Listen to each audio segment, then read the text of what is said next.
I had very strong opinions about policing in America, right? Like I did, because as a black guy, I've had my own interactions, and I have these opinions, and I'm sharing them, and I'm very passionate about these things. And then I get a Marco Polo from a friend of mine that I hadn't talked to in a couple years, but he was a good friend of mine at one point. And he is a SWAT team member for the LAPD.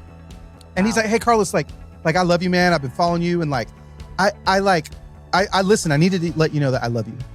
But some of the stuff that you're saying, like, isn't actually based in reality. And I was like, what are you talking about? Like, let me tell you what my truth is. My reality is. Let me tell you what happened to me. Da, da, da, da, da. And that's immediately where I went. And guess what I wasn't doing?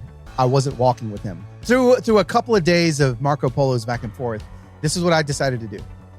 And what he decided to do. Because he was very passionate about how wrong I was about a lot of things. Mm-hmm. I said, I have an idea. I'm going to fly to Los Angeles. And I'm going to go on a police ride along with you. Mm-hmm. And you're going to fly to Nashville.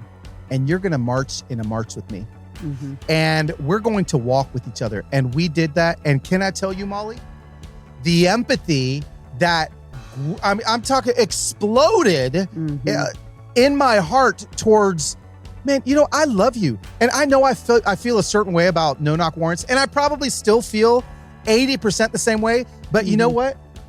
I love you, your wife, and your kids. I actually don't want you to knock when you go into the bad guys, because I don't want him to shoot you, right? Mm-hmm. So suddenly, this wasn't police anymore. This was my friend Matt. And suddenly I'm like, man, and so guess what? My empathy exploded for not only Matt, but for just law enforcement in general. And when he came and marched with me, he's like, wait a second.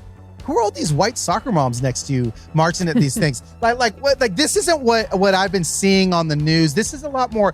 And suddenly empathy grew in his heart. And that's what I'm talking about, getting close. So I guess the question is to your listeners, who do you need to get close to? Like who do you need to build empathy towards? Like, call it out of yourself and then just go and do it.